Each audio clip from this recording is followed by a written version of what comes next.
Okay, yesterday we talked about the probability of an event happening, and we said that that probability was the number of successful outcomes or favorable outcomes over the total number. So that's still true today, so we're still going to talk about that kind of idea, but we're also going to talk about the differences in particular events. So we have two events we're going to talk about today. One of them is an independent event and a dependent event, and they behave a little bit differently. So an independent event, or two events, are independent if the occurrence of one event does not affect the probability or the occurrence of the other.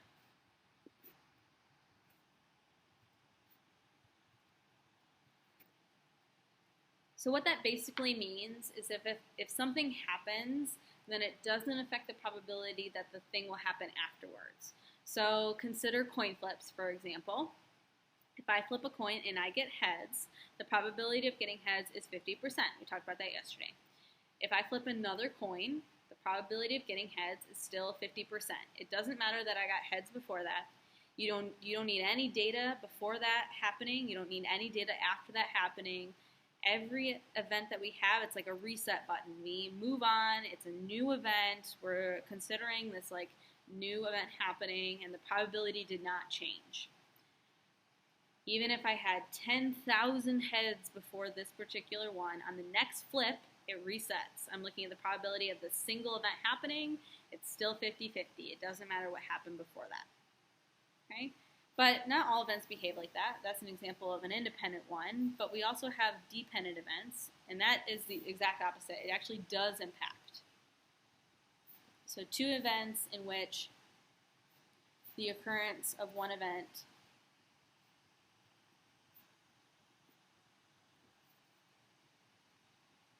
does impact or affect the probability of the other.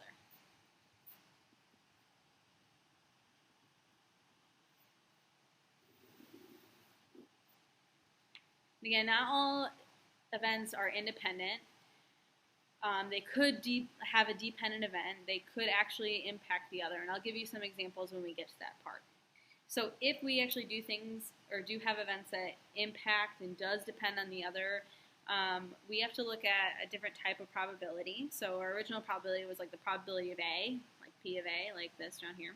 But we have something called conditional probability, and that means, or we're looking at the probability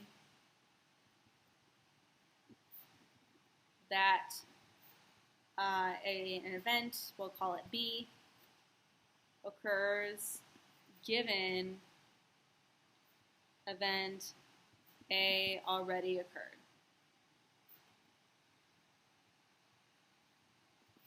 And so what that looks like is we're looking at the probability of, notationally, B, and then we have like this line A. What that means is that we're looking at the probability of B after A. That's how that's read. Probability of B after A. So event A happened, now we're looking at the probability of B. So the probability of B happening could be like 30%, and then A could happen and either raise the probability that B will happen or lower the probability that B will happen. So it depends on whether A happened or not. So you have to consider that possibility. Again, most of the things that we looked at yesterday were independent events. It was like they didn't really matter what happened before. We were looking at this new situation. It's a reset button. And the way we handled that yesterday is we looked at the probability of like event 1 happening, like this was, drawing cards, and then event 2 happening was like flipping a coin. Those were independent events. It doesn't matter what card I drew to find the probability of them both happening, which is what this is saying. Probability of A and B means a probability of both happening. And it doesn't have to be at the same time. It just means like back to back. So flipping 2 heads in a row, or drawing a card and rolling a dice, all those are like really common independent events. So I want to make a list so you have something to reference. And you can kind of see how these things behave a little bit. So yeah, in common independent events are like multiple coin flips. Same thing, multiple dice rolls. Oops, make that plural. Dice rolls. Maybe something else that could happen, or a combination of those, but also like multiple card drawings. However, you have to be a little bit careful, because sometimes these can be a little bit tricky on card drawings, or like drawing marbles out of a hat or whatever. These have to occur. The probability doesn't change as long as it's with replacement. That's a really important fact. If I draw a card and then I put it back, the probability hasn't changed. Like, it's now the way it was before, so that's why it's an independent event. But if I draw a card out and I keep it out, then the probability is changing for that situation. It's a different situation. If I had 10 cards before and I kept one card out, I only have 9 in that pile now. So the probability is not out of 10 anymore, it's out of 9. So it's a little bit different. That would be an example of a dependent event. Any combination of these events is also something that's independent. Okay? Okay, I want to give one example of manipulating this formula, because there's a couple like that on your homework. And it's not like a real life scenario where you're looking at like coin flips or dice rolls, but sometimes you just have some probabilities that are given to you. So let's just make up some examples. Let's say the probability of A happening is 20% or 0.2. And let's say that I know that the probability of A and B happening is 0.12. And I'm looking for the probability of B. That would be what the question is asking. I only know, or the only way to do this problem is if I know that they're independent events. So I'm going to tell you that they are. A and B are independent events. That means that the formula that we have, finding the probability of A and B, just kind of like what we did yesterday, to find the probability of like that event happening, we needed to find the probability of A, and then we multiplied it by the probability of B. Or that idea, at least, of like coming up with multiple outcomes. We did like 13 times 2 times 2. This is the same idea, but it's probability now. So I know the probability of A and B is 0.12. I know the probability of A is 0.12. And I'm solving for the probability of B. So to get B by itself, like imagine this is like just like X. If this was 0.2x, I would divide both sides by 0.2.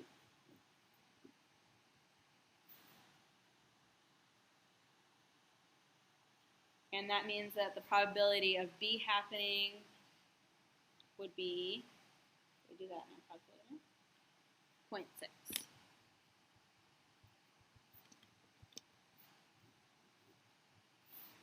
So there are a couple like that are really easy, but you need to know how to use and manipulate that formula. Okay. So we talked about independent events, multiple coin flips, multiple dice rolls, multiple cards drawn with replacement. We also have this idea of something of a dependent event. We're going to ignore this example for now. Again, this means that the probability of events happening does affect the probability of a second event happening. So I want to give you like a real life example so you can understand like why these events are independent versus dependent, or why this even happens that there are dependent events. Every one of us has a probability of getting lung cancer. It's out there. It's a possibility that we might get lung cancer. That would be the probability of lung cancer happening. But the probability of you getting lung cancer, knowing that you are a smoker, increases. So it depends on if you're a smoker or not. So if the probability of getting lung cancer is like whatever, 1%, we'll say. But then I know that you might be a smoker, then your probability goes up. So it depends on that situation.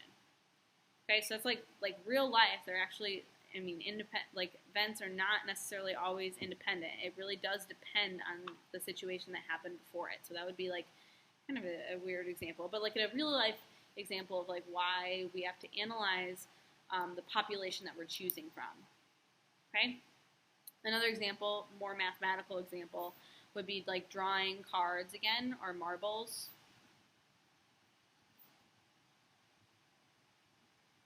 And this time it would be without replacement.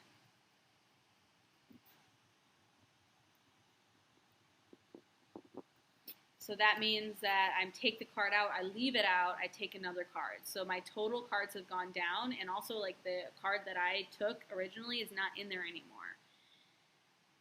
So that impacts the probability. It's a new situation now. It's not like a reset button. Like I have a different situation than what I had originally, so I have a dependent event. So for our first couple, we're not actually going to show it with that formula, but we're just going to explain or think about how these might be independent events or dependent events. So this says that we have 3 white golf balls, 2 yellow golf balls, and we randomly select one golf ball to hit and another golf ball to place in your pocket. So in order to decide if these are independent events or dependent, we're going to come up with this, like maybe some kind of idea of what might happen. So let's say that my first pick to hit, I select a white ball. So originally in my bag, I have 3 white, 2 yellow, which gives me 5 total. So let's say I select a white ball first. That means that now in my bag, and I hit it off somewhere, I now have 2 white and 2 yellow. So now I have 4 total in my bag, and now I have a 50-50 chance of picking the white ball or the yellow ball to put in my pocket. But let's instead say I pick the yellow ball first to hit. So I have 2 options. I can either pick like white or yellow. Now in my bag, if I pick the yellow ball, then I still have 3 white ones, but one of my yellow balls has disappeared because I hit it out like probably like in the bushes because I really suck at golf. So probably somewhere else. I have 3 white and 1 yellow. I still have 4 total, but it's split differently. I have 3 white and 1 yellow versus 2 white and 2 yellow. So did my selection of my first golf ball matter? Did it impact my probability of my second? Totally. I have 2 different choices here in 2 different situations. So these are dependent events.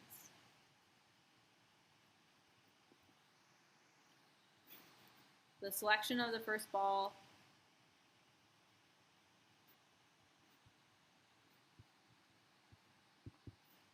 impacted the probability of the second. And you don't necessarily have to show this for everyone. This is just my first example where I'm like kind of listing out these things. But on your homework, like you're just deciding whether it's dependent or independent.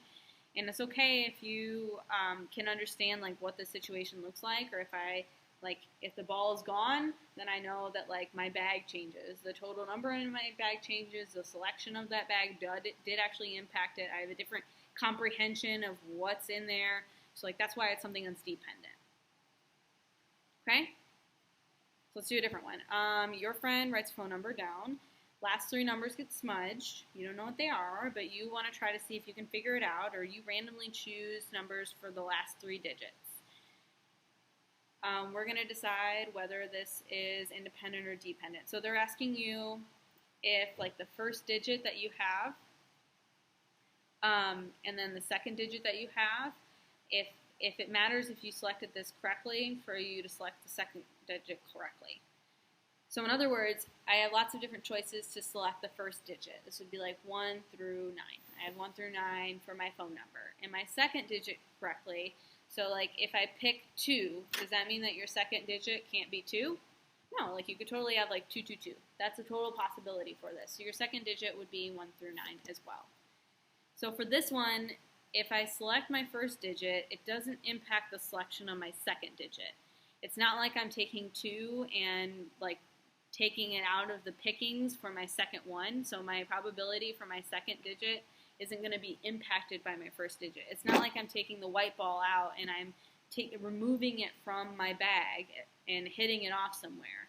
Like, you can have multiple, you can have repeated numbers, so these two events don't impact each other. So these are independent.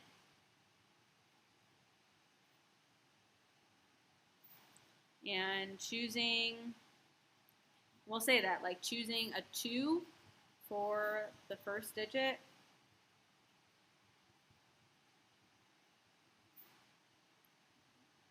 doesn't impact the second. Choosing a 2, choosing a 1, choosing a 3, choosing a 9, it doesn't impact your second digit choice at all, because you can repeat numbers, and it's not like you're taking it out and changing the probability for selecting or coming up with the second digit that you have. So again, two different types. We have dependent probability that does depend, independent probability that doesn't impact, doesn't change. So within that, like, kind of selection idea, as we're like removing things from the pickings, we're going to look at a couple different examples. These are actually related, and they're kind of that same idea of like selecting one and putting it back, or keeping it out and selecting another. So we are trying to guess the 3-letter password. You are having these like different letters that is in your selection. We can use different letters more than once. So that means that we can have like AAA and EEE and III and OOO and UU and so on and so forth. We end up having that the actual correct password that we are looking for is U. So if our correct password is U, that means that we need to select a U or a Y, and then we need to select a U, O, and then we need to select a U. So we can find, since these are, like, we have to kind of establish what kind of events that these are, and since we're looking at the probability of these events happening, we're end up going to multiply the probability of selecting like our first choice and our second choice and our third choice. So in our first choice that we have, since I have A, E, I, O, U, Y, we have 6 total choices. And when I select my first choice, since I need this to be Y, out of my 6 choices, A, E, I, O, U, Y, I need to select Y, so the probability of selecting Y out of my 6 will be 1/6. But my second one, I can repeat letters. So I have the same exact set, A, E, I, O, U, Y. I still have 6 choices in my second selection, but in this case, I need to select an O. So again, 1 out of the 6 choices that I have is the correct choice. So the probability of picking O the second time would be 1/6. Picking Y the first time would be 1/6. Picking U the second time, since again I had this selection of letters, picking U the second time would be 1/6. And having this combination of picking Y and then O and then U, we can multiply all these probabilities together to find the combination of that event happening. So again, these are independent events because the selection of this doesn't impact the selection of this, but we're looking for the probability that all 3 happen at the same time, or all 3 happen concurrently. So if you multiply all the tops together, you get 1. If you multiply all the bottoms together, you'll get 216. So our probability of actually selecting the correct choice would be 1 out of 216. If you did find that as a decimal, if I did 1 divided by 216 in my calculator and then multiply by 100, you should get approximately 0.46%. Pay special attention on the rounding tonight, because some of them say tenths, some of them say hundredths, and if you're representing it as a percentage, you always have to multiply by 100. So the actual answer I got from my decimal was 0.0046, so I multiplied by 100 to get to my new percentage. So it's a really, really teeny tiny percentage that I'd get that correct. So again, this is kind of the idea of with replacement. Repeating letters or putting things back, that would be with replacement, independent events. The next one though, we're same situation, we're trying to guess this 3-letter password, But in this case, we can't use letters more than once. So since we cannot use this one, this actually is a dependent event. It depends on when I select the first time for the selection of my second letter. If I pick A the first time, I can't pick A again. So that means that it's kind of that idea as I'm taking things out of my bag, I'm hitting this golf ball away. My probability of my second set is not like a reset. It's not the exact same situation anymore. Things have changed. So again, this is an idea like without replacement. So I think there's a couple in your homework tonight. One deals with like marbles in a bag. You have to find the total number first, just like we did here. There's 6 total choices. There's 6 total here. And then you have to decide if you are replacing them or taking them out. So if I was looking for the probability of selecting like 3 marbles in a row, I'm looking for the probability of selecting the first marble that's a red, or sorry, 3 red marbles in a row, the first marble that's a red, the second marble that's a red, the third marble that's a red. Just like we did here, the first selection, the second selection, the third selection. So in this case, I again want to like select these letters correctly. So I have 6 choices, A, E, I, O, U, and Y. I want to select my correct password to be A, I, E. So my first choice to select and get the thing right, I need to select an A. So that would be 1/6. Again, 1 out of the 6 possibilities. In my second selection, now my A is gone. I can't repeat that letter, so now I only have 5 choices. I selected A, I can't repeat, so now I have 5 choices to choose from. I need to select an I. So out of these 5, there's 1 I. And now again, like I've removed I from the game, I can't repeat my letters, so now I'm down to E, O, U, and Y. So now I have 4 choices to select from for my third choice, and I need to select an E, so that would be 1 out of 4. And again, I multiply all these probabilities together. On the top, 1 times 1 times 1, that's 1. And if I multiply 6 times 5 times 4, that's 120.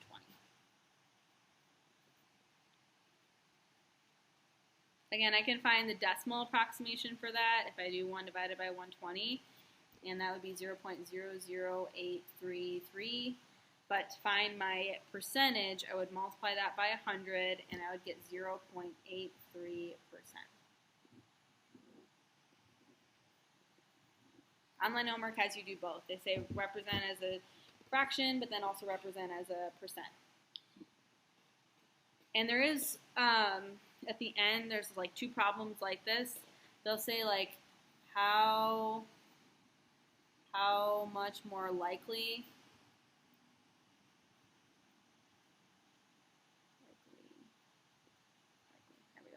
is, number 3 to number 4. And I think in both those, like, you'll end up getting a bigger percent for your first one than your second one, but we would end up dividing the 2.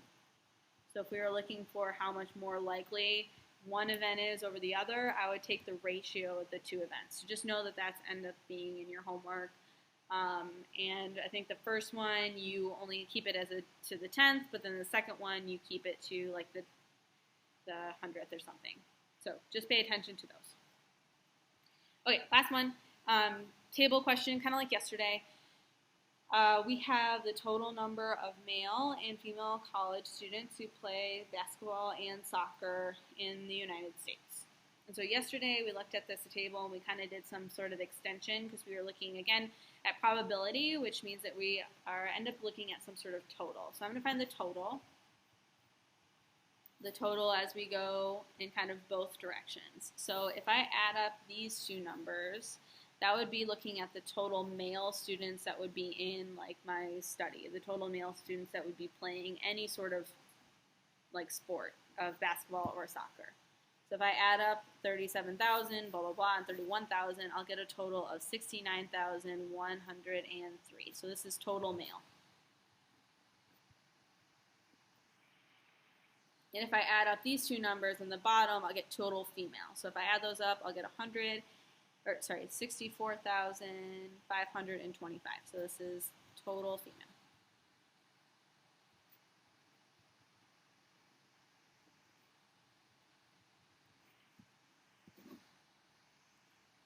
And then I can add up down my column. So this would be the total number of soccer players. So if I add that up, I get 73,763. So this is total soccer.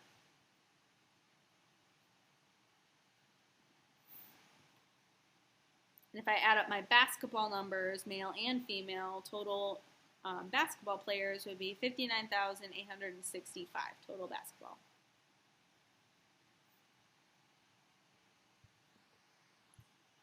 And again, these are kind of these individual ones where I'm looking at like total basketball, total soccer, total female, total male. But if I add up this column down and this column across, I can get the total number of people then that would be in this study, or that would be included. And if you add these numbers, you'll end up getting 133,628. And same thing, if I add those two numbers, I should get the same number. So this is total people. So my first question says, find the probability that a random selected college soccer player is female. So since in this case we're not looking at like a randomly selected player is playing soccer and also a female, they're saying that you're already selecting a college or a collegiate soccer player. So a randomly selected pool of the soccer players that you have is female. So in order to find this probability, we would be looking at the total female soccer players over the total, not number of people, but the total soccer players. Again, it's the way the question is worded. It says, find the probability that a randomly selected collegiate soccer player. So you're looking at like a soccer player already. So then you're looking for what percentage would be female. It's not finding the probability that a random person is a female collegiate soccer player. Okay, so randomly selected collegiate soccer player, so we're only looking at that pool, is female. So I know the total female soccer players that I have in my table, total female soccer players is 36,523. I know that my total soccer players is 73,763 soccer players. So if I was to find the ratio of those two, I would get 0. Approximately to the nearest thousandths, which is nearest percent or 10th percent. I would get 49.5%.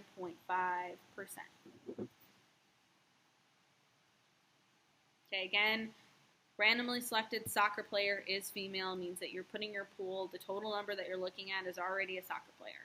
So same idea, the probability that a random selected male student, so you're already only restricting yourself to the male student, is a collegiate basketball player. So we would be looking at the total male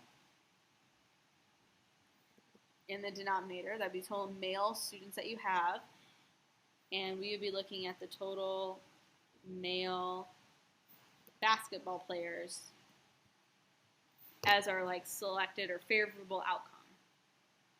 The probability that a male student is a basketball player, so we're only looking at like the top row here. Like those are the only numbers that we could possibly be using in this study. So our total male is 69,103.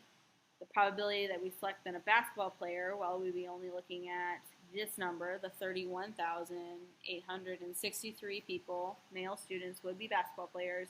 So that would give you, if you found the decimal, 0.461, which is 46.1%.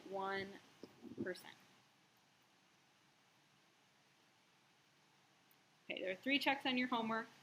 And again, some of them, like I just want to remind you to pay special attention to the rounding. And if it says like blank percent, that's like these numbers. So you don't put in the 0.461, you put in like the 46.1%.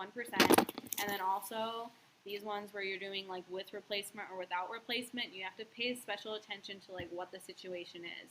If it's like a marble situation and you are replacing it, it's like this top example. You need like the total number of choices that you have and then how many would actually give that. So if you have a marble bag of like 3 reds and 4 blues, then the probability of selecting a red out of that would be 3 out of 7 because you have 7 total marbles and 3 of them are red, so 3 out of 7.